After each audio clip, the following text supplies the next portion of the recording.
Okay. It'll go Hi, flying. everybody. Welcome to the show. We've just been talking about the sad fate Andrew of Mountbatten, one Andrew Mountbatten Windsor.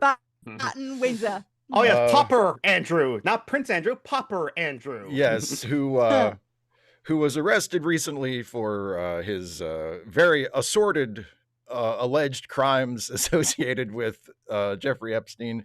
And I was saying that for those of us here in the United States, we have taken a kind of voyeuristic joy in following the story, because most of us are pretty certain that our Epstein people are never going to get this treatment. Like our Epstein criminals are probably never going to get, other than Ghislaine Maxwell, who may still, get herself a commuted sentence or something out of it, but and a puppy.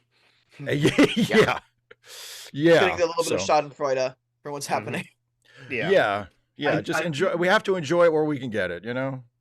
I do want to add that Can you guys hear me? Yes, sir. Okay. Let me scooch up to the mic actually right quick. Oh yeah, no, I like your Star Trek 5 T-shirt, by the way. Oh, thank you. I actually bought the movie Contact. I actually just bought a T-shirt from that. So cool. I'm trying to collect a lot of vintage like space NASA shirts. Steve. Yes. Let me show you my other shirt I got. Yes. Okay. So like we can vamp for a little bit. So Isaiah comes back. Talk amongst yourselves. Talk amongst yourselves. Well, I would say Ghislaine Maxwell stuff is quite satisfying from a UK perspective as well, because her dad fucked over everyone's pensions in the 80s and 90s. Yes. Yeah. Okay, Isaiah's back. Let's see, Isaiah. Okay, so this is from STS-7, the one with Sally Ride, the first American astronaut. Nice. On the back. Yay! Oh, that looks good. That's pretty. Cool. Yeah. That's pretty. Thanks. So I'm trying to collect vintage like t-shirt. I dig it. Well, I dig the sort of comic book rendering of the Enterprise on the. At least we're all sensible on this channel. Yeah. I nearly strangled somebody this week. It is. I was chatting with my cousin, and we were chatting about sort of the moon landings and how long ago it was, and how amazing it was. Because my husband was talking about how his dad got him, had to kind of keep nudging him to stay awake because he was about. This is how old he is. He was 16. He was 11 at the time. So. And of course it was really early here as opposed to being sort of fairly late there. So it was early in the morning. And my cousin said, "You do know it's all faked." And she was lucky she was on Facebook, because I think I could have reached into the computer and shaken her by her throat till her teeth rattled and fell out. Yeah. Because I said, "No, it wasn't fake." No, and she said, "Of course it was fake." And I said, "My dad worked for the Climatological Center in Colorado that was affiliated with NASA. They were providing weather reports to Cape Kennedy at NASA. Do you honestly think that Dredgerow Bank? I mean, 100 people working there and sending weather reports? There was about 400,000. Yeah, hundreds of thousands of people worked in some capacity during the Apollo program. I think it was about 5% of the budget of the US at the time, which is an absolutely insane amount of money.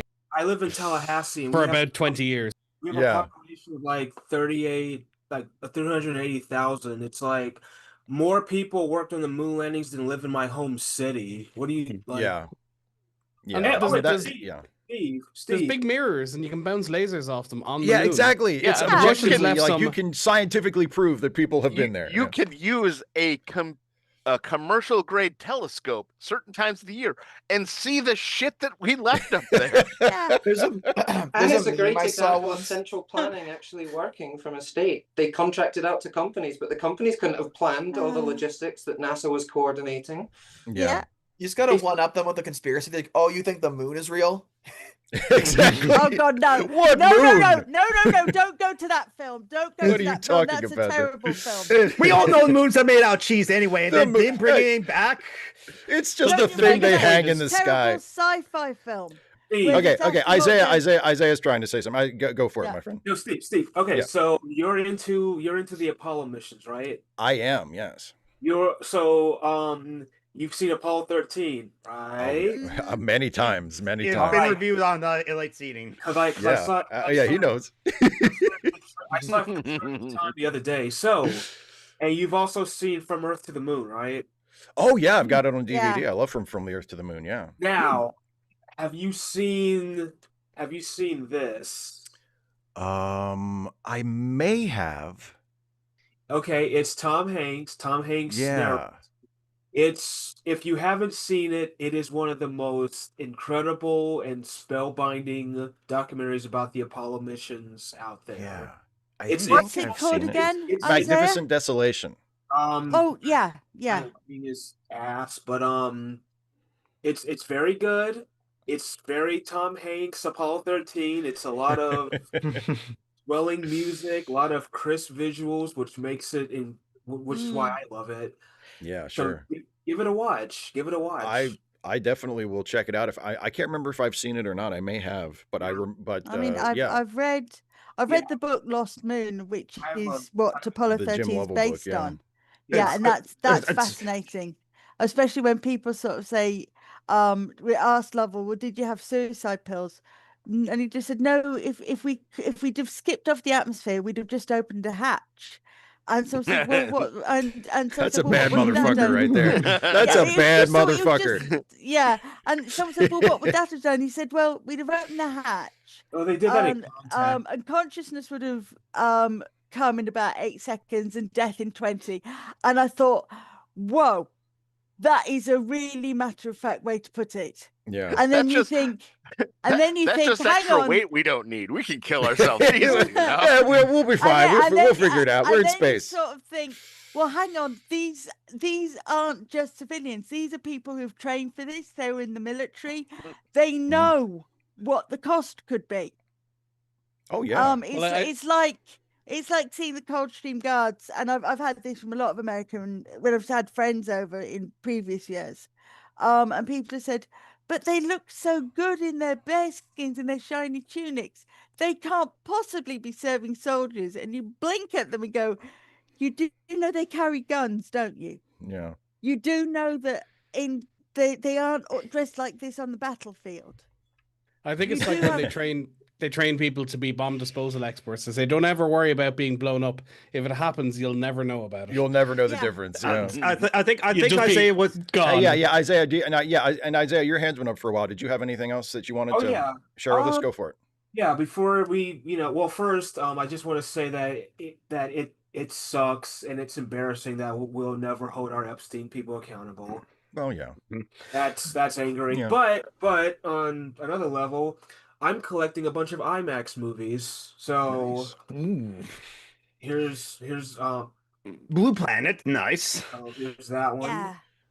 I gotta watch this one. It's called Storm Chasers. I'm sorry, my lighting is just bad. I'm so sorry. It's okay. You're right. Storm Chasers. You're good. Yes. Is that about like a tornadoes as well? I'm guessing, right? Yeah. Yeah. Nice. Cosmic Voyage, which is narrated by Morgan Freeman. Oh, God himself. Yeah, here's one about the space station that came out in 2005. Come on. Narrated by Tom Cruise. Yeah. They should do okay. He must be up there with the Zetans. Oh, God. There's one. Don't go there. Hubble. There's nice. the Hubble. Too late. Roving Mars. Oh, you gotta have a Mars one, honestly, if you're going to do space exploration as well too. Where would Matt Damon have been without it? So those are all the IMAX movies I'm collecting. That's cool. Yeah, I just realized that of other Mars movies I've seen, Red Planet, which was it's okay. Mission to Mars, which was I guess all right. I guess Martian is my favorite of the Mars movies that I've seen. Me too. Yes, I think Martian is the only one that's legitimately a good movie. I mean, the other ones have if you're a space nerd, there's little bits in them that are kind of cool, but as a story, it's just sort of but the Martian is better, top notch, because the book is based on hard science. And there are some really horrible bits in the book because he has to keep changing out of his spacesuit. and into kind of basically a t-shirt and shorts. And then as he gets back into the spacesuit, it rubs raw patches on him. And that's not nice, which it wouldn't be. And then of course you think, well, that's kind of the point. That's what it would be like. It would be miserable. You're thinking, oh, and we have this idea that and I think we do have this idea because we don't see it. And even there's this wonderful channel you can get, which shows you the satellite. It's the it uses satellites dotted around the Earth, and it uses some of the Hubble telescope and the SEN satellite, and then it puts, and you'll love this. It puts a warning up before you're watching space. You're not watching anything but clouds and the ocean and satellites, the way the Earth is spinning underneath these satellites, which are geostationary ones, and it puts a warning up that it might distress some people. What the ever-living F? Well, Shatner found it quite distressful when he was up there for his little, Blue Origin flight. Look, are they saying we're going to warn people because they might be upset that, yeah, I'm really sorry, but this is what it is. It's a planet. These are clouds. This is space. If you want to upset people, tell them about Operation Paperclip. Yeah, exactly. That's the upsetting part of the space program. It's all based on Nazis V2. That's the upsetting part. Shit! Do we have to and then remind Werner von Braun went from a top-ranking Nazi to being this guy. He's kind of a bit like Bill Nye the Science Guy on TV, he's like doing presentation to kids. He's like doing Wonderful World of Disney. Here's how we're going to go to the moon. Yes, mind you, Werner von Braun, for all that he is bravado. I can't speak. He didn't have as fun a time of it as it's implied as in that terrible Indiana Jones and the Dial of Destiny. He was monitored. He was monitored very, very carefully. He couldn't go out without having at least 2 people shadowing him. And he had to justify where he was going. So if he went out for a pint of milk, he had to come back with a pint of milk. And anybody he talked to was kind of carefully sort of shadowed until they left the store to make damn sure he wasn't communicating with ex-Germans. So you never knew when he was going to turn back, No. Well, now we got. So what's the point? Yeah.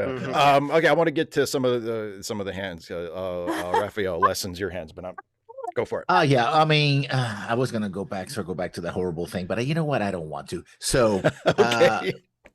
You can go back to the horrible thing. All right, Kara. Thank you. Let him talk. Thank you, Kara. I was thinking that the new track, I think it was episode 5, the one that you were warning that you didn't like. Oh yeah. Well, I'm sorry to disappoint, but I did find it very endearing. Okay. In a sort of, yes, remember, berries and all that, but still, it felt very heartwarming, especially at the very end when we hear that song from DS9. And I'm like, damn it, why are you tugging at my heartstrings like this, right? And very interesting because to me, DS9 I liked it, but because I was very much a Babylon 5 fan. I was we call it Deep Shit 9, the group of 9, right? Which is not very nice to say, but that's what we call it. Right? I love how petty that is. That's great. Yeah, extremely petty, very, very That's stupid, great. but it is what it is, right? But the thing is, and I never liked it. I said the whole power race thing. That was the thing that actually ruined it for me. But looking back, and people were like, no, this is really good. And I never doubted when it was good, it was good. And I look back, it's like I can do the fan thing, ignore the things I don't like, and then look at the things that I do like. Mm-hmm. And you gotta do with everything. Yeah, with everything. I would think that we do need another Cisco. We don't need the Cisco. Right. We don't need that character or that actor. We need a character that sort of represents that kind of spirit. And I think that's the thing that is kind of missing in New Trek, because you put this horrible thing on the galaxy, everything got rebooted. I think you do need a character who's like, okay, these are the hard choices that we have to make in order to bring back the Federation. I think they're trying, but saying like, okay, we are reconsidering the Federation because we're kind of doing a rethink on everything that about Star Trek, right? way, Star Trek being America, well, maybe America, but really the Federation being American government, Starfleet being the American military, the position that we are always going to be more or less the good guys in the universe. And for that, I think you need someone like a Cisco, like, yeah, well, I remember, back in the 20th century, where they did that to us, right? We have evolved and been better, but that's a process, right? And I think that's kind of missing in the new Trek. They sort of kind of jumped into like, no, we're kind of fine. We're just sort of, sanding out the edges and putting people on. It's like, oh yeah, no, okay. I'm getting back to it more like, okay, but there has to be a real struggle here. And I think that's the part that's missing. I feel like Admiral Vance is kind of leaning in that direction. I wish there was more. From the episodes I've seen, I haven't seen very many. I've seen more reviews than actual episodes. I've kind of been a bit sneaky and found a site that I can download them from. The one thing I wish they had more of and more exploration of, it's all very well seen Starfleet, is the War College. Why the War College has come up so fast and what they're doing. As opposed I was to expecting Starfleet. that after the first 3 episodes, and then the 3 episodes that came after basically don't go into it at all. Well, I mean, the show is called Starfleet Academy, not War College, but I mean, I like the fact that the War College is there, and I like just the added little layer of complication to it, and the fact that, and it does kind of, it not only answers a sort of plot related question, but it also tells you something important about the era that Starfleet is kind of starting to come out of as this show takes place, because like there was no Starfleet Academy, there was the War College, and and that like even the name just kind of tells you like, oh, okay, so things have been rough for a while. They've been training their officers at the War College. The Chancellor was in Battlestar Galactica. I don't know if you recognized him, Steve. I recognized his voice more than his face. I didn't. No, I remember his name more than his job. Felix Gaeta. He had some kind of drama where he worked with Baltar in the new Capita set. Oh, yes, I remember that character. Yeah, okay. The character that was absolutely gay, and then I'm going to do bad things. Like, that's a combo right there. Okay, one thing has nothing to do with the other. Like okay, fine. I guess. It's this terrible thing with Russell Davies, and he's done it a couple of times now. If you're gay or disabled, you're bad, for someone like me who is badly disabled and it's not going to get any better, it pushes me off to the nth degree, because I want to get him in a room, hold a bleeding hoe to his neck and say, we're not all like this, we're not all bad, we don't all go around trying to conquer the world. Well, some of us doing our fanfic, but that's besides the point.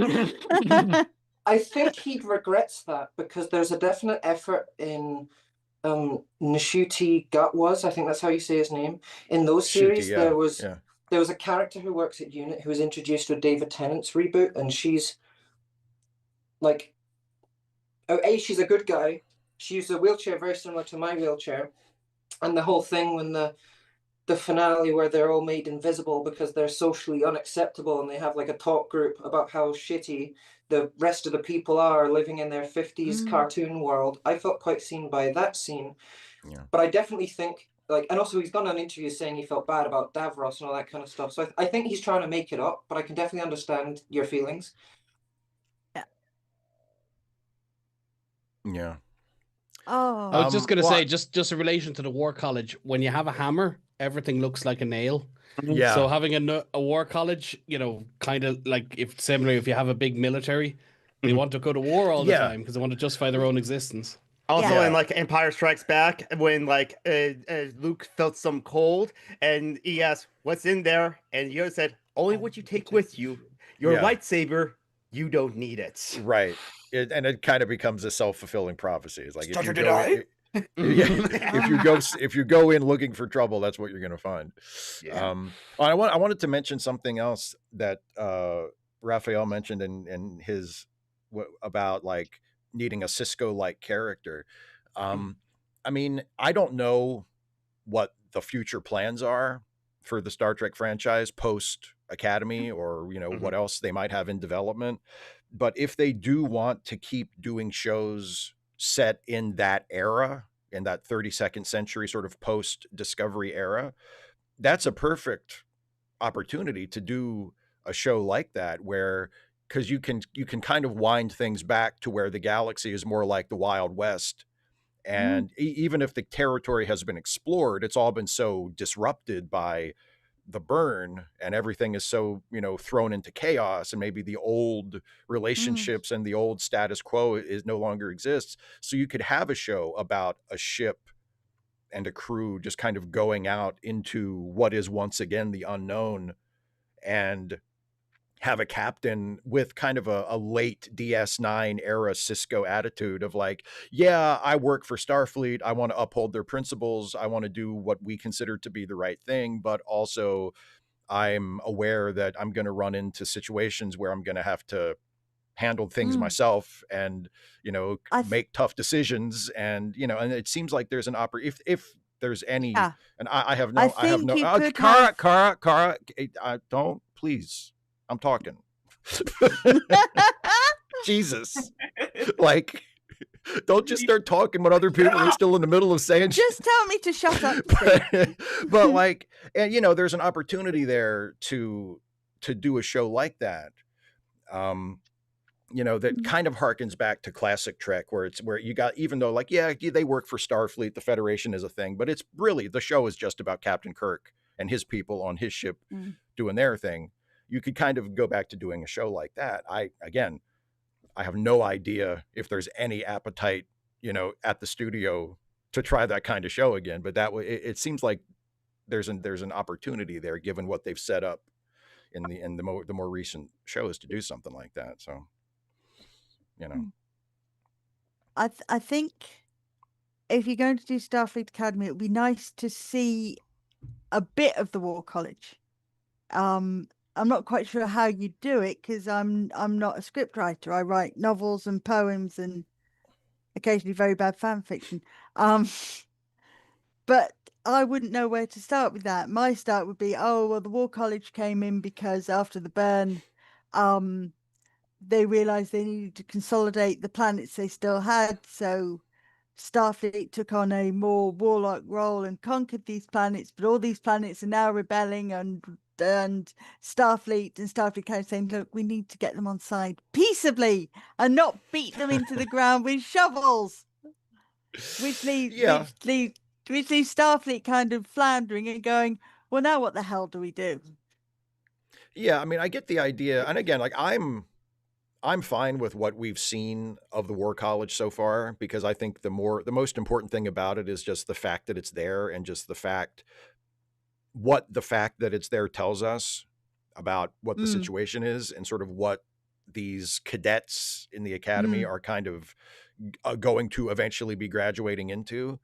And I will say, like, I mean, what, you know, the kind of show we've been discussing with, like, you know, the Cisco type character in the lead, like Starfleet Academy definitely isn't going to be that show. I mean, the Starfleet Academy show is not going to be about the heroes kind of going off on their own independently. I mean, they're enmeshed in the system, like they're students at the academy that makes the officers. They're not, you know, they're in the middle of the institution. They're not going to be the agents to go out on their own and kind of, you know, push the boundaries. But it would be, and as I've said a few times already, I mean, I do, for the most part, with exceptions, I do really like the Starfleet Academy show so far. And I mean, I'm happy for it to continue being the show that it's been, but it would be nice to have another show that's more like what we've been talking about. How did the most recent episode stack up for you, Steve? Because for me, that was the weakest, slowest one. Was that the when they were on break? Yeah. Yeah. Oh, and Jaden and the Darum, yeah, they go back to Darum's planet for his wedding. Is that the one? Yeah, they were setting up so many little civilian scenes, all the Klingons and Ibiza and stuff, and then it was a super slow-paced, boring wedding drama we've seen 10 times already. Yeah, I do think it could have been a Picard's holiday kind of thing. Yeah, I do think the wedding part of it, which wound up being kind of the main story, was the least interesting bit. And you're right. They clearly had to reshoot a bunch of it because dialogue happened without seeing the actors' faces. They must have redubbed lots of the script. Yeah, and the resolution for it was kind of telegraphed. It's like, okay, it's one of those situations where it's like, okay, we know this isn't going to stick. Like, they're not writing this guy off the show. Basically retreading the dilemma he had in his Focus episode, where it starts and ends with his letters home. I was worried they were going to undo that development at first, and then they said, "Oh no, he's staying after all." But then it's like, well, then what was the point? Yeah, I mean, I didn't think it was a terrible episode, but it is. I wouldn't. I mean, I thought it was better than episode 5, but well, a lot of people would probably disagree with me on that. But I didn't think that it was like one of the outstanding shows of the season by far. No. Yeah, episode 5 mainly made me go like, okay, you're gonna retell this story 3 times, and you're gonna have the Dax insert. But I liked her, going, wait, am I gonna die? Am I gonna not be able to keep my friends? I liked her having to argue, I need to know who I am before I can know who these people are, with getting pushed away from doing her art and saying, no, art's just as important as history. I liked those kind of bits. Oh, sure. They at least had themes, whereas the break episode just did not strike me as having much themes. That's probably because everything they teased at the start with the dialogue had so much more thematic potential than what they actually ended up doing. Yeah, you're right. I kind of expected, based on that first scene, I kind of expected that we were going to kind of visit with the different cadets. Yeah. Like, as they were going off, and it would be one of those episodes where it's like, let's see what Caleb's up to, or let's see what, like that one Simpsons episode. Yeah, yeah, 32 short films about Springfield. But yeah, and you're right. Like, I mean, what they ended up doing wasn't quite as interesting. I thought some of the stuff with also just how long they took setting it up. If they took like 90 seconds setting it up and then knocking it down, but the first 10 minutes were full of building expectations and then going, not really. Yeah, and that has been a problem with the show in general. I do think the episodes are too long, and I felt the same way about the most recent season of the Orville a few years ago, where it was the first season where they did it direct for streaming, so they didn't have to make like tight 44-minute episodes for network broadcast, and they kind of got carried away, and like some of those Orville season 3 episodes are like, well over an hour long, and it's like, this you do not need this much. This should have been a 44-minute episode. And I think most of the Academy episodes as well could have benefited from being a little more tightly scripted. Because yeah, you're right. I mean, it does take a lot of setup. I mean, how deep into the episode are we before Darum even gets abducted and that story takes off? Like, that should have, since that winds up being the A story, you think that should have happened like, in the first 2 minutes of the episode. That should have been like before opening credits, and we should have gotten to that really quickly. And then, I suppose the benefit I know. Don't everybody talk at once. Don't everybody talk at once. Okay. Sorry, I was just going to say the benefit. Would everybody go, Sean? Let Sean talk. Sean, go ahead. I was just going to say the benefit of the old system was you had your teaser, and then you had your Act 1, and by the end of Act 1, you'd more or less set up the main plot. You might have a B plot that came in Act 2, but you knew teaser in Act 1, and you knew you had to hit them in certain beats for ad commercials, and that just doesn't apply to streaming, and it changes the way people write. Sorry, please continue. Yeah. All right. Would everybody like to see a picture of the cat as he's behaving today? Sure. Oh, Fang, sure, why not? We've been talking about I don't know if you can see him. Yes. Oh, look at the kitty. Look at the void. Look at the cute void. Yes, the void. Mine is being a little asshole. Yeah, he is a bit. Me being like a cat. Yeah, exactly. Yeah, with a name like Fang, he's got issues. He's got issues.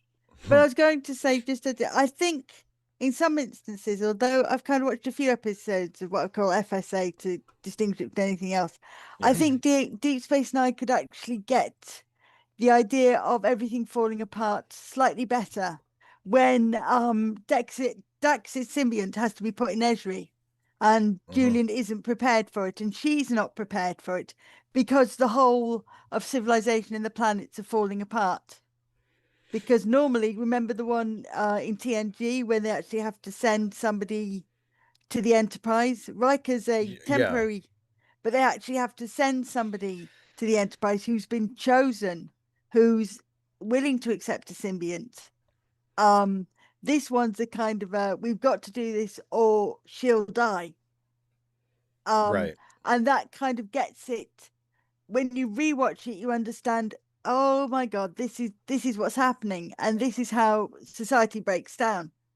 And it comes back to one of the daftest, well, it was shocking actually, one of the really frightening films of the early 80s, which is called Threads. I don't know if any of you ever saw it. Oh, Threads. The day after. And the way that when communication breaks down, when the basic communication between societies breaks down, everything else breaks down. And you're forced to kind of live on your own resources. So you could take that as an example of that. Anyway, I'll shut up now. You've all seen Fang and Isaiah, Isaiah, your hands up. Go for it. Okay, so I don't know if I've already told Steve or any of the people in the group, but I have not seen Starfleet Academy. I don't really have any intention. I haven't either. Go ahead. Yeah.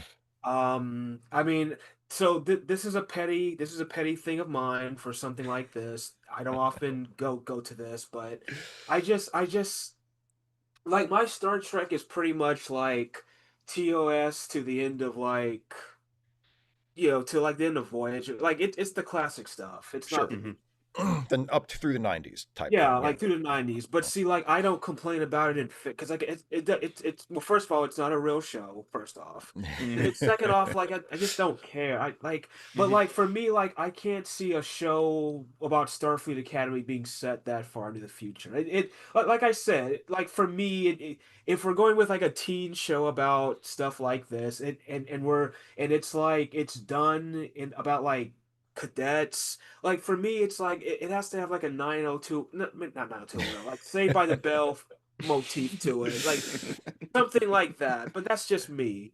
I was skeptical, but I actually think they're using. Let me finish. Yeah. I'm sorry. So, but like I'm running my own Star Trek show where they're actually going to explore like an actual new place. And the show's going to be about the crew on this mission, Yeah. But I guess my question is how quirky can a Star Trek show be? Cause one of the scenes that I'm brainstorming in my head is like right when the ship is about to leave the starbase. There's like a montage of them getting ready to leave, but there's like a poppy song, like a licensed song playing, like the Paramours, like I'm Still Into You, as they're getting ready to leave out of the space dock. And I was wondering, is that too quirky for a Star Trek show where the fans are going to kill me over that? I mean, well, okay, I have a couple things to say about that. Right. First of all, don't worry what the fans are going to think. Yeah. Do what I mean. Whether do what serve your story and do what you need to do to put across what you want to put across as the author. Don't worry about what the fans are going to think, especially Star Trek fans, because there's a certain segment of them that aren't going to be happy no matter what you do. So fuck them. Fuck them. I think that's everybody.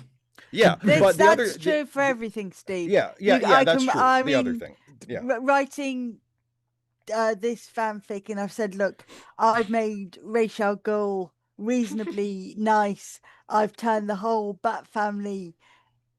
I've given functional family. But Bruce, Dick, Jason, Damien, Tim. Yeah. Well, I've kind of given Dick a really good verbal flensing and possibly a physical one. So I'm kind of made Raish reasonably not normal, but he's still a megalomaniac. He's just decided, oh fuck the world, I'll just go retreat to my own little fortress, and you can all die in flame and sorrow and famine. but back to the point. But the other thing is the other thing, Isaiah, is Academy has kind of done that. Like the Academy has used pop songs for needle drops a couple of times, and the thing is, and I mean, it's all a matter of taste and it's all subjective. For me personally, whether it's Star Trek or anything else, if it works, it works.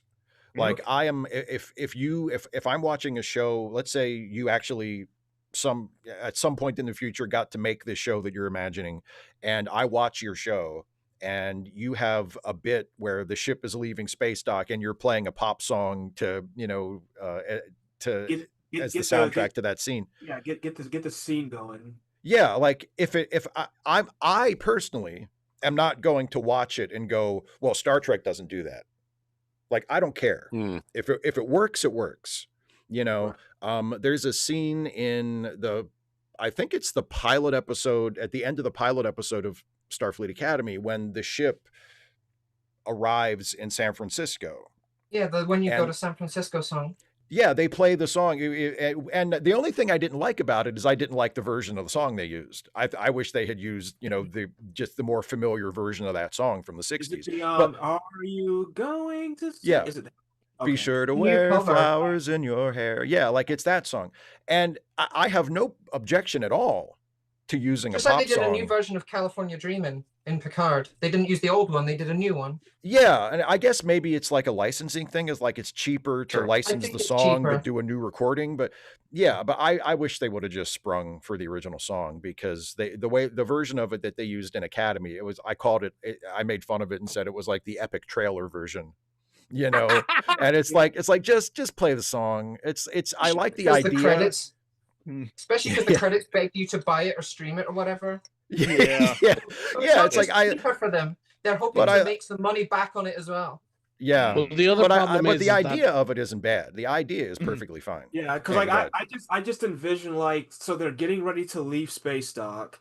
And by space dock, I do mean the Star Trek 3 space dock, because that's how the big the mushroom thing, with the magic doors, right? With the magic doors, and like they're all getting ready.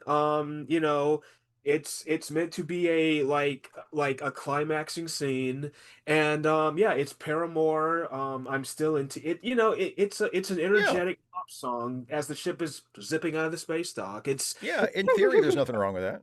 Yeah. Stephen J. Clark brought us up. We had to listen to that fucking Enterprise theme song, so we have literally got worse. And see, that's the thing. I don't like the specific song they use for the opening of Enterprise, but the idea of a Star Trek show having like a pop song for a main title theme, again, no problem with that at all. I think that's a great idea. It was in fact to cover. Cuts the opening to Beautiful Day, because apparently that's what they'd hoped to get, and Paramount wouldn't let them pay for Beautiful Day.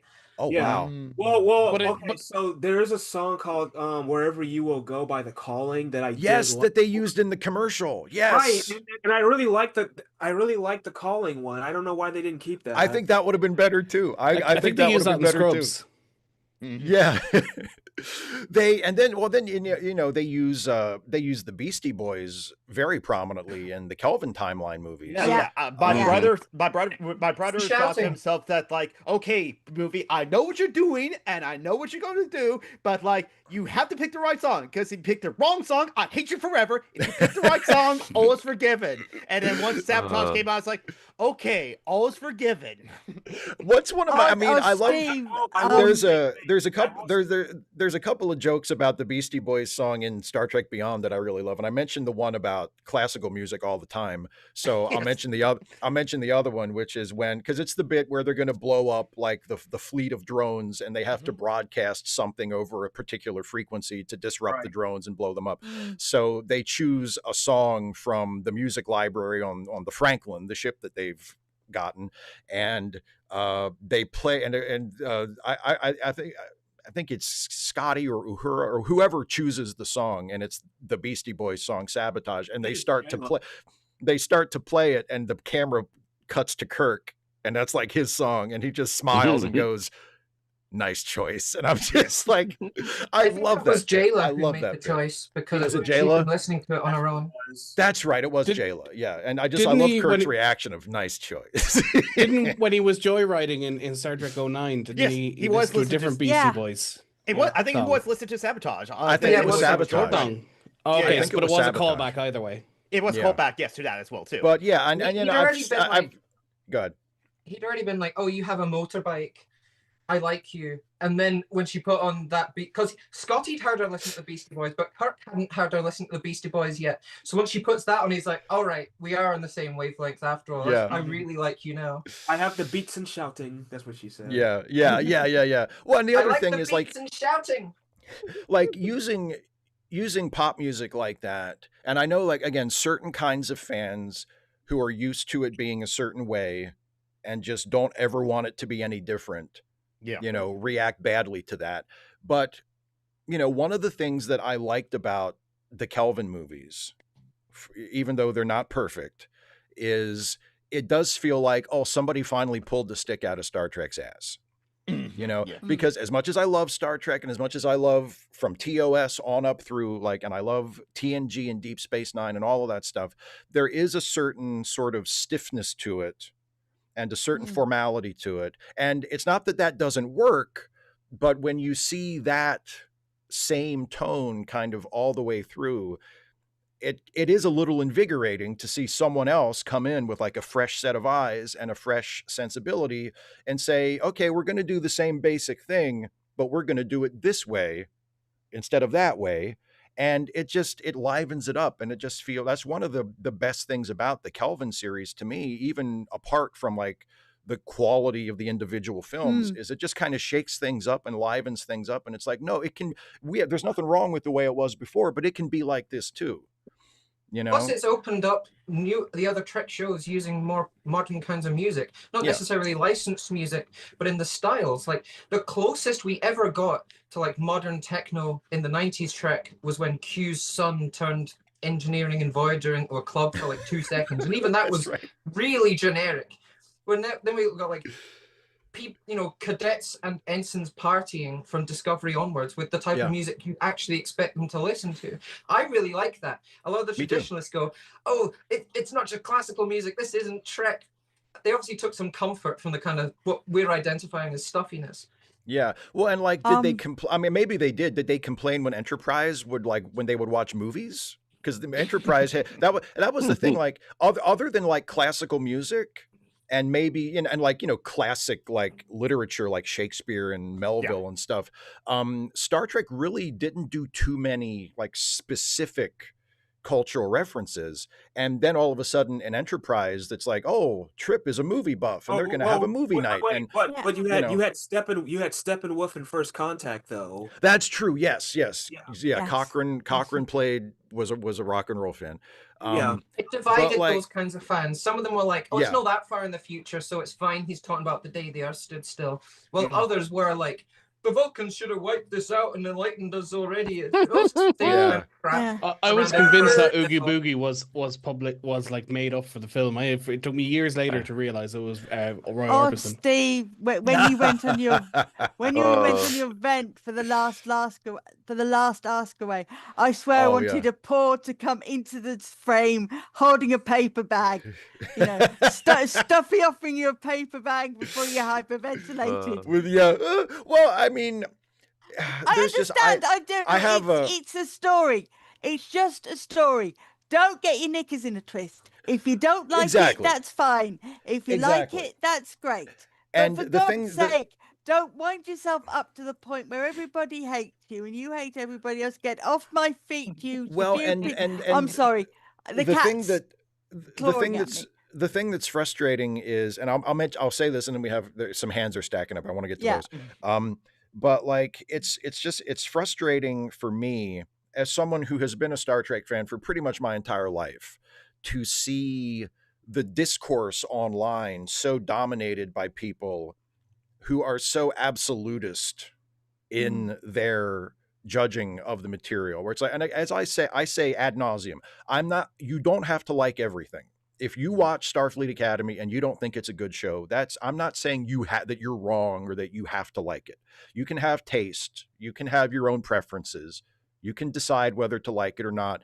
But I just wish people would decide whether to like it or not based on what it is, instead of seeing that, oh, well, they're playing that kind of music, I don't like it. Or imagining it based on the poster. Yeah. Oh God, yes. They decide. People saw one of the posters of like the cadets laying on the lawn, and they were like, "Oh God, this is bullshit." You haven't seen the show yet. you don't know what you're even mad about. That's what David Cohen. Even if they did see the show, they've already made up their minds. Exactly. They've already made up their minds. So I just wish there was more, you know, like just watch it. Watch it like you would any other show with no preconceptions. And if it doesn't work for you, that's fine. But if you're watching it and you're like waiting to point out shit that is different from how you think it should be, I just find that really tiresome. And I wish that the fandom discourse, not just for Star Trek, but for pretty much everything, wasn't leaning so far in that direction, you know? Because I mean, people like, I've used this example before. Before The Dark Knight came out in like 2008, I saw like the production photos of what the Batman costume looked like. And I was like, I'm not sure about this, you know, because it looks kind of armory and it's very modular, and it didn't really look like he'd ever looked in the comics, and it didn't really look like he'd ever looked in the movies up to that point either. It was very different, and it looked kind of, I think people at the time said it looked a little Iron Man-y, you know, because it's so sort of segmented.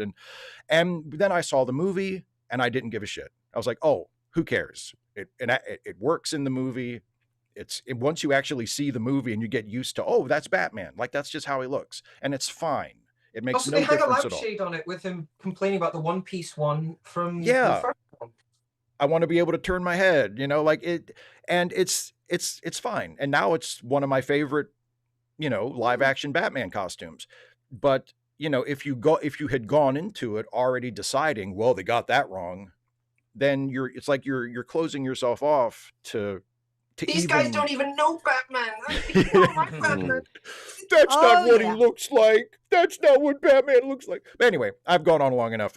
Joe, go for it. I had two things because of so long. Either stemming back to the Epstein stuff, but particularly focusing on the non-child trafficking parts released, or elaborating more on storytelling within franchises. Which anyone have any? Which I should do? Do you? I prefer the second right now, but I don't mind. Yeah, let's do the storytelling one. Yeah.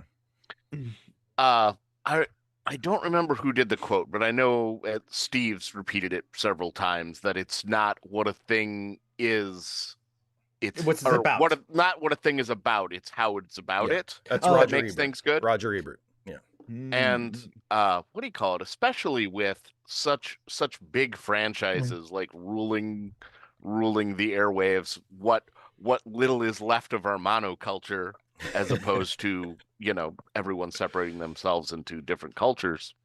The idea that they can like essentially like shotgun blast different sorts of like exploring the Star Trek universe in like different sorts of settings is like really good for the universe and really good for expanding what the franchise is. And, you know, maybe something isn't your cup of tea, but, you know, I really enjoy the fact that they're doing that. And I haven't even like caught up with most of it, and I've like missed a bunch of the new Star Wars stuff into just because the way I've watched media has been very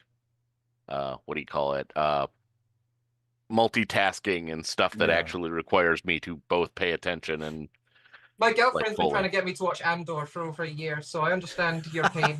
Yeah. And that's it's the tough one in I have, spots. and I enjoy it thoroughly, but it's generally like weeks between episodes just because I can't focus on something like that, especially. Anyway. Yeah. No, I agree. Like that's what I always hope for too. It's like one of the benefits of having a big, long-standing franchise like a Star Wars or a Star Trek or, you know, the MCU or the DCU or whatever, like, is that fictional universe is big enough that while keeping it under that umbrella, you can basically still go do whatever you want. Yeah. And so the only complaint I have on the MCU is the amount of time that they make things feel like homework, and sometimes in the movies, the newer ones, they don't actually do enough like callback to let you, like, you could easily get, as not quite as much, but, you know, as a first time viewer, you could start with the Avengers and get an I idea did see for the everyone. Avengers before Everyone Thor is. and Captain America. Yeah. And you get those characters. They introduce them perfectly fine. And yeah. Well, that's and I think that's important too. It's like, and it's not even necessarily, you know, having like backstory or having exposition to sort of, you know, fill people in. Just write the characters in such a way that you get who they are. Yeah. You know, get because I think the Avengers, and that literally can take the, you know, the 2-minute scene in the forest where Thor, Captain America, and Iron Man are fighting. Like that's all you need, and that that essentially replaces 3 movies. It sets their personalities and it sets their interaction. Like, okay, here's who these guys are. I get it. I was actually a little disappointed when I saw Thor for the first time because he was introduced as a character so much better in the Avengers. Yes. Thor until the 3rd Thor movie, I think I think Ragnarok is still a really good movie, but the first 2 Thor movies are kind of tough to get through. It's like, but yeah, in the Avengers he's great because he's a little bit of a comedic figure because he's so sort of, you know, formal and Shakespearean, and the other characters kind of make fun of him. And then he, you know, like he has that great moment when, you know, they're talking shit about Loki and Thor says, "Take care how you speak. He is my brother." And then he tried to murder us all. He is adopted. He's adopted. Like, it's just such a great, you know, yeah. Anyway, do you ever have a film? Go ahead. Sorry, very briefly. Ahead, do you ever have a film that you just like fall asleep 2 or 3 times trying to watch it and you just give up? That's the first 2 Thor films for me. Yeah, it's and then you go, I've fallen asleep twice. I'm not. Yeah, I'm done. Yeah, I fell asleep in the big fight at the end of the Avengers. Really? I can't remember Loki's ancestry. It is kind of. He's not. He's not Odin's son, I don't think. No. I can't remember. No, he's an ice giant or a frost giant. Yeah, he's the son of a frost giant and something else. He's the son of. Yeah, he's not. Yeah. In the MCU, he was stolen. He was a stolen prince from the ice giants. In mythology, he is essentially his lineage is from ice giants, but also I'm trying to remember which Vanir, which Asgardian god. But once you start into Norse mythology, Odin fucked an ice giant. That motherfucker. Yeah, it wasn't once you start on Norse mythology, you're down a rabbit hole. As I said, a lot. I was talking to Edwin, and I said, do you think I should write a poem about Ratatuska? And Edwin looked at me and said, "What is that? A new ratatouille recipe I haven't heard of?" And I said, "No, that's the squirrel that runs from the roots of Yggdrasil up to the eagle at the top." Oh my goodness! And he spreads rumors. The squirrel has a name. Yeah, Ratatuska. If anyone, that's wacky. If anyone enjoys mythologies of any sort and likes books, there's this series called the Iron Druid Chronicles that, like, essentially the fiction is belief and all of the gods exist, and the fun way that it plays with those mythologies are very fun. There's a Netflix show called Chaos that is much like that, with Jeffrey Goldblum as like the king of the gods. But I was going to say that. Oh, I did see that. Yeah. In the Greek mythology, the Iron Druid Chronicles. Okay, let Sean do his. Let Sean say what he's going to say, and then I want to get back to the Greek mythology, Loki turned himself into a female horse, into a filly, then got himself pregnant, then gave birth to the kid, and then that created its own little universe of trouble. Yeah. So Greek mythology goes into wild places. it gets crazy. Didn't Loki, as a mare, give birth to Sleipnir, which became Odin's horse? Yes, that's what it is. Yes. I told you I know my Norse mythology very well because I was going to do a whole fantasy thing on that, but it kind of bent towards Arthur. Oh, shut up! I was actually going to. 6 legs run faster than 4. Hey, it's just math. It's just simple math. Okay, Greg, your hand's up. Go for it. Okay, thanks. Well, I wanted to jump back to the Academy. Yeah, because I'm probably the only person here who really liked both the 5th and the 7th episodes. Okay. Okay, the 7th episode, that's the one with Durham and the wedding thing. And there were a couple of things I really noticed about that. Yes, you're right. I said 6, but it was 7. Yeah, it was episode 7. We've seen that 7. 6 was really before. But we'll have to do it. And okay, one thing it did that I really kind of liked is that the visual aspects and the whole wedding thing kind of were a callback to Amok Time from the original series. But it's not. But it's not obvious. I mean, if you kind of see that, it's there. But if you didn't see it, then it doesn't change anything. So if they're going to do callbacks, I thought that was really well done. That's a great point. Yeah, thank you. The other thing that really worked for me about that is that it's not Darum, our lead character, who comes to realize that, he's making a mistake by getting married and becoming co-ruler of the planet. It's his, whatever her name is, Kyra, his intended betrothed. She's the one who comes to that realization, because after Jaden gives his speech, she realizes that he's expressing a side of Darum she's never seen before. And so this guy needs to grow up and become who he needs to be before he's ready to become co-ruler of the planet. And I thought that was really well done as well, because instead of the hero being the one to make the choice, being one to make the decision, somebody else does that for him. And I think, it's kind of this whole dynamic of Star Trek being an ensemble show, and kind of breaking away from that old pattern where the hero always makes the choice or always does something heroic. I thought that worked very well. Yeah, and I have to say, Darum is one of my favorite characters in the show, and they bring him along really, really well. They do this nicely with all of the cadet characters, but I think with Darum, it's the best example of how he turns out to be so different than the person they set him up to be.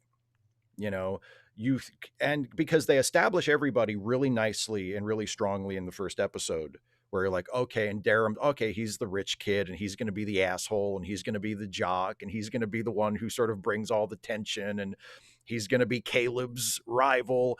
And all of that is in there from time to time, but he's also so much more than that. And when you get to the wedding episode, like, you realize, like, oh, there's even yet another side to him that we've never seen. And then Kyra has never seen the parts of him that we've seen, Right. And they do a really nice job of making him complicated without like pushing too hard and without, trying to sort of just keep throwing things in. And like the first, when he shows a little spark of like selflessness and heroism in the first episode, when he volunteers to like go outside and walk on the outside of the ship to do a thing they need to do, that was the first sort of indication of, oh, the characters aren't just going to be one note. He's not just going to be the dick. He's going to be, he's going to be a dick sometimes, but we're going to see more to him than that. And all of the characters have gotten those little moments, and I just think that's been one of the most pleasant parts of the show, is like, oh, they're actually going to develop the characters, Yeah, and in the fourth episode, it's Darum who goes to Jaden and kind of gives him the confidence to give that speech at the end. So he's turning out to be a really complex character. He's great. And also, I love the way they're playing with both like the friendship and also like the flirtation dynamics within the group, because there are like multiple pairings of characters that have this kind of will they, won't they chemistry, but they also have that with other people. And it feels very true to being like an adolescent or a young adult, to where like, there's a girl that you like, or there's a guy that you like, but there's also this other person over there, and maybe that's going to be the one. And, I like that we got the word polyamory for the first time. Yeah. And that it's just there. Mm-hmm. It's not like, okay, everybody, time to do a very special episode where we teach the kids at home about this different kind of being in a relationship. No, it's just, it's like, oh my God, shut up about your polycule. I've heard too much about it. Like, it actually felt relatable. And it's established so casually. It's like there's not like a big scene where it's like, by the way, Darum is bisexual, everybody. Like, no, it's just, he just mentions that he's had affairs with girls and he's had affairs with guys, and somebody mentions, polyamory, and it's like, oh, it's just a thing. It's just how he is. It's about the only thing I did actually like about it, that because I think the problem with a lot of stories these days is the first thing it says, oh, this person is gay or they're bi. And that's the whole thrust of the story. And you think, I just want a good bloody plot. Just tell me the story. My biggest issue was grammatical. I don't care if he grabs a guy at the end, kisses him passionately, and takes him by the arm, and they waltz off into the sunset, or he grabs a girl, or he takes a girl and a boy, and they all three of them waltz off into the sunset. The plot is the most important thing. Yeah. And if that's all you're concentrating on, that whether they're bi or gay or in a relationship with a pink spotted octopus, I don't care. Okay, Caitlin, you were trying to jump in there. What were you going to say? Oh, just the biggest issue I had with that line wasn't about the framing, more so it's just the grammar. Underwater polycule hookups does not make sense to me. It should be polycule underwater hookups. Now that tracks.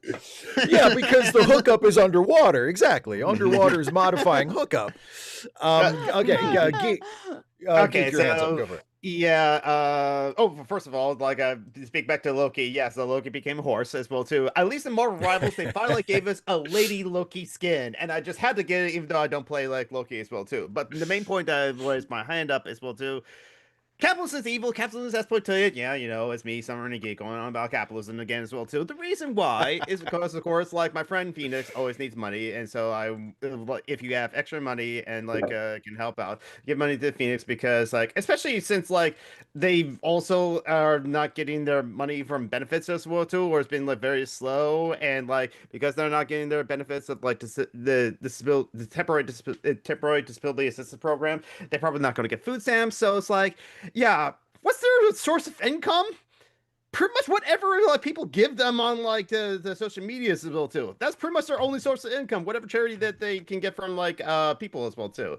John Roberts does get like some income from like SSDI as well too, but it's only $1,000 a month. That's not enough to like cover everything. I did have to like give like Joanna money the other day because she was asking for like money in our Discord for like to make sure the rent check clears. That's not a sentence that like anyone should have to say, but Joanna frankly has to say that because she's in poverty and disabled and can't work as well too. Oh, Joey Fire Lame Deer also like I'll mention Joey Fire Lame Deer in my like question to you in this ask away as well too because I got an interesting comment from like someone asking from Joey Fire Lame Deer so I posted as well too, but like they have had reduced hours again, and so it's also the thing where it's like they need to at least work at like 8 hours a week to get food stamps. That's a whole thing. And then also like when they only get to work 6 hours, they earn less money and don't get their food stamps as well too.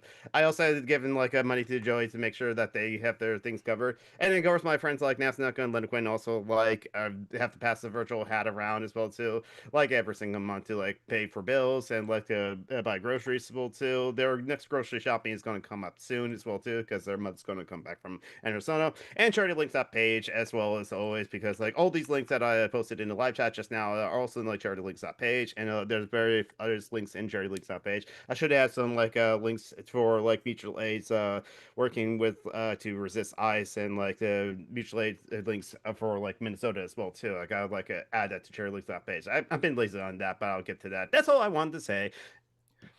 I mean, you've had your plate full, so yeah. and you've been very explicit and erudite about expressing it. The SSA are bastards. There's one. It took me 6 years to get my disability benefits in order in the UK, but once they were in order, there's very little they can legally do to stop it. Whereas the SSA seems to fuck people around with paused payments for no bloody reason, like multiple times a year. Oh, it's a nightmare. I mean, I've known people who have had to deal with it personally as well. It's just you have to make over a certain amount, but under a certain amount you have to reapply every so often. It's the amount of hoops you have to jump through and paperwork you have to continually do just to get an amount of money that usually isn't even as much as you actually need is ridiculous. It's there's shameful. There's a chat show in the UK called The Last Leg. It's on Friday nights and it's hosted by 2 disabled guys. Yeah. And one is missing a leg and kind of has malformed arms, and the other one is just missing a leg. Is that why it's called The Last Leg? And well, it was originally formed for the Paralympics about 16 years ago or something. and they liked the format and they kept it on. Anyway, one of them was saying he's got like 2 malformed arms, like he doesn't have proper fingers and things, and he's missing it one leg from the knee down, and he says he has to go for an appointment every single year to prove his disability. And he keeps saying to the doctor, my arm's not going to grow back. You know, my leg's not going to grow back. I'm not going to sprout fingers. But they insist he goes back every year for a checkup to see if he's still disabled. Can we just sign off on this? Like, you gotta fight against the fraud, waste, and abuse. It's the same for me in the UK. I'm basically disabled and I basically can't stand up anymore. But the number of times I've gone to the doctors and they've watched me stand up for 15 seconds and then say I've got to sit down or I'll fall down. And the last time I went and had to prove it, and he's saying, can't you stand for a little bit longer? And I looked and said, well, if you want me to fall into you and bite you on the way down, because I'm going to be holding on to you and digging every everything I can get into to make sure I don't land, kind of go clunk on the floor, then yeah, sure, you can keep me standing here for half an hour, but I will bite you on the way down because I'll be digging my teeth into your body as I go down. When they asked me to transfer from my wheelchair, I fell over, injured myself. They called an ambulance. They demanded an ambulance or a taxi take me home. And then in the final assessment, they said I had no problems. And I had to take that to tribunal, which took years. Jesus. I mean, the amount of bullshit that people are put through in the name of preventing fraud, when we've known through multiple studies over and over again for basically forever that the amount of fraud or attempted fraud for social welfare programs is minuscule. Like it's tiny. And most of it by amounts, most of the fraud committed in that is in the means testing. Yeah, exactly. Well, most of the time it's discovered, at least in the UK, because we do have, I mean, where most communities, you do have nosy neighbours, curtain twitchers, we call them. Yeah. So if the man is claiming disability and he says he can't move, and then you see him hauling 2x4s into his house to build a gazebo in his back garden, somebody's going to report him. So it's going to be discovered. So people like me who can't get out, who find it really difficult, who are, having to scratch together to get what's known as a single person hoist. They cost about £1,000 in the UK because it's got to be for one person to do it. Yeah. And you think, this gets a bit stupid in the end. Yeah, who's faking this? Like, they spend more on the assessments than they save, and they also underpay more than they overpay. Yeah. They admit it. They admit that readily. If they took the money from the assessments and put it towards the underpayments instead, they literally would still save money, even if they let every fraudulent claimant keep the fraudulent claim. Yeah. It's something very similar in this country with homelessness as well, where it would just it would be less expensive. The shelters and the jails. Yeah, it would be less expensive to just take care of people than it would be to impose all of these institutional obstacles, to make. And as a person who works in involuntary mental health, not just the jails. Yeah. Well, in my country, it's about 80,000 to put someone into jail for a year. I think 80 or 90. We're on the higher end because we're a smaller country. We don't have great economies of scale.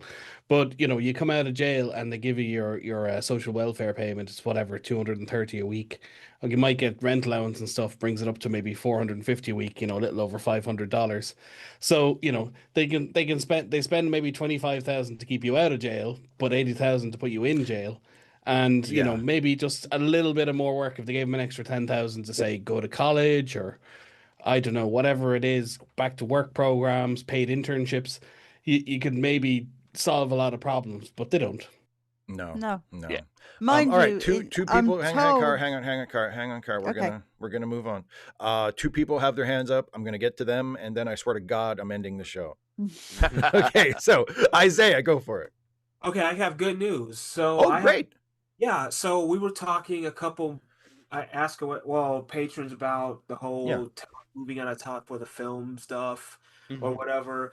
So I have a friend that's going to set me up with an appointment with a guy who works here in town who does like set design and stuff like that. So nice. it's something minor, but it's a step in the right direction. It's a foot in the door. Well, that's great. Yes. Yeah, you're getting on that ladder. Yeah, I can add it to my resume. Yes, that's fantastic. And it's just, it's an opportunity to do if nothing else, to just do the kind of thing you want to do. I mean, that's great. Set design and construction is fun, but if you've done a little bit of it, I'm involved in the theater group. If you've done a little bit of it, when you watch shows like Star Trek, you start looking at the set and figuring out how it was put together and how to take it apart. It's like a magician watching a magic trick.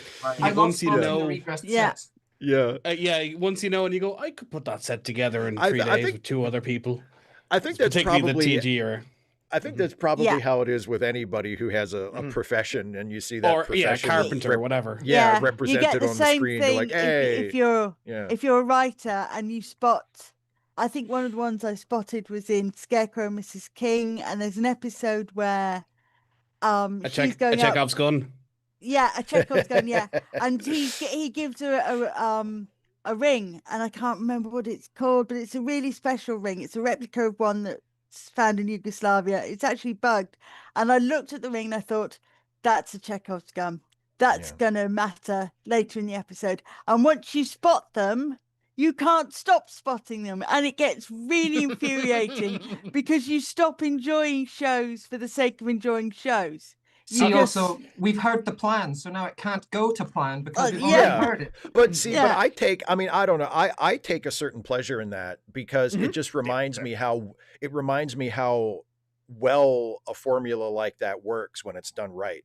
Because like what you just said, Caitlin, like the idea of the characters lay out the plan, and then of course the plan can't go according to plan, but like if that's done properly, it works every time. And there's a certain, I take a certain pleasure in that of seeing that. It's like when you watch a baseball team turn a perfect double play, and it's like, I know what's going to happen. Like the ball gets hit to the shortstop. I know exactly what's going to happen. But if they do it right, there's nothing better. And when you see like, watching a heist movie and the hero's like, okay, here's what we're going to do. Step 1, step 2, blah, blah, blah. And you're like, okay, we're only learning what they're going to do so that when it goes wrong, we have the expectation that has been shattered. But it works. Like it works. Or the other side is if they over explain it, there's like what you call it? Someone is betraying them. There's a betrayal plot. And then someone else betrays the guys who's betraying it. They go one level deeper. It's like, we knew you were going to betray me, and that was part of the plot all along. Our plan wouldn't have worked without you doing that. Yeah, I knew you were going to turn on me. I got. Or the other one is the prophecy at the beginning of the story. If the son survives, he will return one day and destroy the kingdom. So they abandon him in the woods. Who saves him? Either a bunch of wolves, a peasant couple, or some wandering damsel who finds the baby and wanders off with him, and he comes back 20 years later and burns the village to the ground. And you think, oh, bloody great, you've just set the prophecy in motion, you complete fools. Put a sword through the little sod while he's lying in his cradle. That's it, just put a sword through his... Anyway, I was just or he destroys the kingdom in order to recreate it. Doctor Who, they destroyed the universe in order to recreate it. So he did everything that the whole Pandorica thing. If you've watched Doctor Who, they try and stop the end of the universe. They end up causing it, and then of course it just started. It just caused another big bang, and everything went back how it was before. It's Greek tragedy. Okay, Joe, you were trying to hang on. Joe, you were trying to say something, and then I just picked up a like a role-playing game where it's about heists, and there's a mechanic in the game, like it says, like don't do an elaborate plan for the thing, and there's a mechanic in the game where you have a resource that you can use to, while things are going on and stuff starts to go sideways, you can like do a flashback to how you prepared for this sort of thing to go sideways. And it's like, oh, that's such a fun narrative device in the game. Well, because like, again, and it's the same kind of device works in comedy too, with farce, where like you've told the audience specifically what to expect. You've told the audience what the characters are going to try to do. And then as soon as they start to try to do it, it blows up And now they can't do what they were going to try to do. Now they have to just make it up as they go along. And there's something just inherently exciting about that. We're like, oh no, their plan is up in smoke. Now what are they going to do? And they have to, you know, and there's just something about that, again, if it's done properly, is just innately interesting.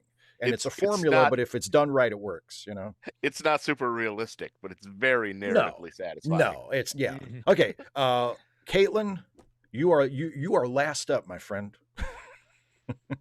Right. So I guess working backwards in terms of the formulae planning, another variant I like is when we actually see it happening and we hear the voiceover of them planning it a few hours earlier. Because then that can say, oh, it might go according to plan, because we're not hearing it beforehand, but they have the leeway to make it go either subtly wrong and then go back on track, or extremely wrong and then the voiceover ends. But in terms of Buffy did that. In terms of what Isaiah and oh no, I forgot the other guy's name. I'm really sorry. The discussion we were having about Starfleet Academy, I was dubious about setting it in the 32nd century, partly because Discovery presented it as so bland. It was all white with blue projections on the walls and floating chairs, and no one had anything. But to me, I was really pleasantly surprised, not in terms of the plots, but like Starfleet Academy is really kind of inheriting the legacy that TNG had. The TNG era is so thoroughly explored now that people kind of forget it was this brand wide new thing. Definitely. So seeing all the glass and the plants and all the new, not just new species, but hybrid species, people being like, well, I'm a quarter Klingon and a quarter Tellarite and half human. Just, it definitely, you feel the time difference. And I think setting it after the burn is pretty clever, because if we'd set it in the 23rd or the 24th century, everyone would be familiar with the Academy except for like one point of view character who'd gone there from outside of the Federation. But by setting it after the burn, everyone is that character. None of them are familiar with it at all, except for maybe what they've read in the history books or something. Well, with my show, it's just it's basically like it's the same timeline, but it's just a different outcome. That's sure. But like it just really has a kind of solar punky feel to me, and it feels lived in, and it feels comfortable. It feels plausible in a way that the programmable matter future they showed in Discovery kind of didn't. I was almost disappointed Discovery hadn't explored some of those aspects, but now I'm actually kind of glad. They must have been told to save it for Academy, but Academy's doing a better job with it. And the last thing I want to say about that is I'm so glad Reno has a girlfriend. Like the first lesbian relationship that isn't tragic or in a flashback or something. Yes. And they're really good. They're a really fun couple. You know, there's something else you were talking about, like the just sort of the way it feels and the way it looks, and like having plants around and everything in the glass. I had a moment in one of the episodes where we get, I think it's an exterior shot that they actually shot outside. If it's not, then it really looks good. If they shot it on a soundstage, they did a really good job of making it seem like the characters were actually outside on Earth. And you can see sky and you can see trees. And I thought, I don't know how long it's been since there was a scene in a new Star Trek show where where it felt like it was like an exterior, and they weren't on a soundstage and they weren't shooting against the volume. And it wasn't, visually fucked with too much. It's like, just because the show largely takes place on Earth in San Francisco. And it's like, oh, look, they're just outside, in the city or on campus or whatever. And they're just having a conversation outdoors in a place that feels like a real place. And that it's just a little thing. But again, it's the little things that kind of add up. And, like the use of music and other projects, it just makes it feel like, oh, this is different. It feels lived in. Yes, absolutely. Absolutely. Yeah. And I love that. I think that's something that, well, and they're really, so far in Academy, and I hope they continue this, they're really going easy on the instantaneous site-to-site transporter thing, because Discovery really overused that. They introduced this idea in Discovery that like people are comfortable enough with the transporter where like they'll beam from room to room in the same ship.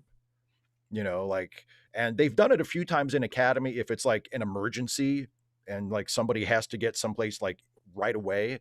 But in Discovery, it seemed like they were doing it, you know, someone would page Burnham like, hey, Captain, can you come down to engineering? And she'll be like, right there, boom. And she just kind of blips away.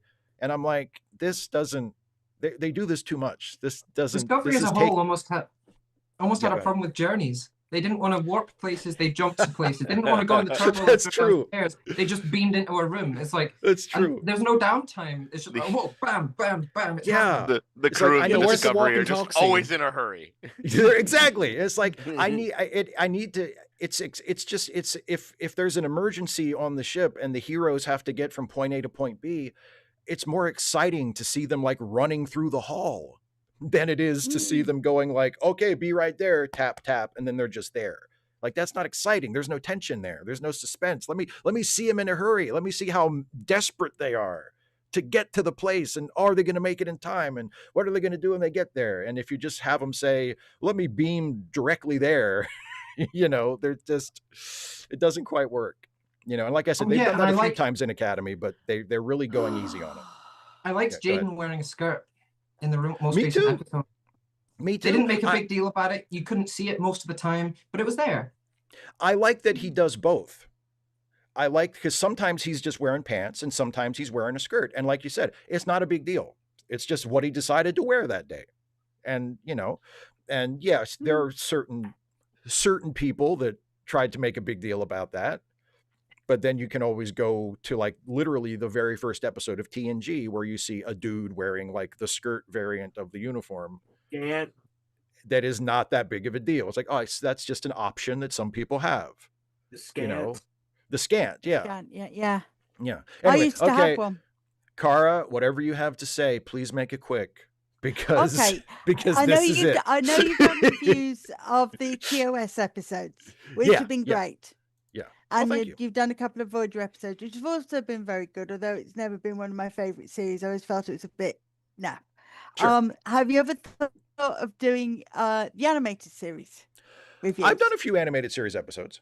I do them in the retro reviews. I don't do them as much because there's not as many of them, and I don't want to run out because they only did. Yeah, there's only like 20. 10. Yeah, I think they did 20. I think they did 20 animated or 22, something like that. But there's not nearly as, you know, as many. So I don't want to, you know, just run out of them. It's the same thing with like, I realize I've gone kind of heavy in the first few years of doing the retro reviews of reviewing like classic Trek episodes. And I kind of want to ease back on that for a little bit, just because again, like there's only 79 of those, 80 counting the pilot.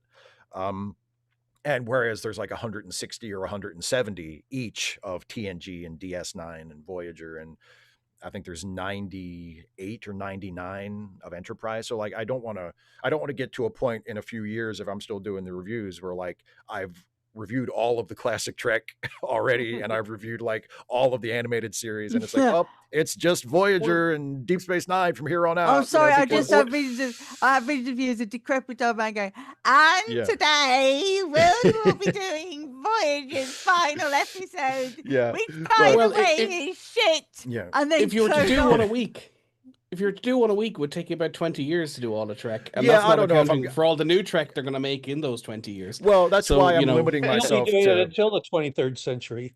Yeah, I'm limiting myself just to up to Enterprise. I'm not doing. I don't know. But yeah, if I end up 20 years, you could start doing the best. It'll be classic that. Exactly. That's the thing. Is like if I'm still doing Star Trek reviews, by the time I get to the end of the bunch that I'm, you know, focusing on for the retro reviews, they keep making it. So I can be like, all right, let's talk about Discovery. It's been 20 years. Let's review that. Business for a while. Yeah, exactly. All right. I am calling an end to the festivities. Thank you all so much for being here as always. And thank everybody who has been watching for watching. We do this every month on the last Sunday of the month, where it's me and some of my Patreon patrons and channel members, and we just hang out and talk about whatever we feel like talking about. If this is something that anyone watching thinks is interesting and looks like fun and you'd like to get in on this, patreon.com/Steve Shives to become a patron, or just click the join button on the YouTube page to become a channel member. And let me see, Geek, do you know off the top of your head? Stream a like if you liked it. It's exactly 4 weeks from now, because remember, February is like, except for every 4 years, it's exactly 28 days, so exactly 4 weeks. So like the next one is like March 22nd as well too. Wait, hold on. Actually, no, you're wrong. It's the 29th. Yeah, it's the 29th because there's this extra took me Sunday. off guard. There is I another just looked, week in March. Yeah, I forgot there isn't 29 days in this year's February, so I thought it's like this happened 1 week earlier than I thought it would. I got the notification because I have reminders about it on my phone just so I don't forget. I got a notification about it yesterday, and I was like, oh, that's right, it's February, so it would be this week because we don't have an extra weekend. I'm glad I wasn't the only one then. Yeah, no, you weren't, Caitlin. I thought it'd be next week, and then I thought, hang on, that's my poetry meeting. That would be the 29th. We don't have one of those. Yeah, it would only be if it was the 29th, and that's not going to happen this year. Be the 1st of March. Yeah. But that also means we got a second, like a. Well, that only happens every 28 years. 29th is a Sunday. Unless of course you're my brother, who was actually born on the 29th of February and ended up sort of saying, oh, I'm only 16 when he was actually a lot older. Yeah, that's the whole plot of Pirates of Penzance. Yeah. There you go. All right. Thanks for watching, everybody. We'll see you next time. Bye-bye. Bye. Bye. Good luck.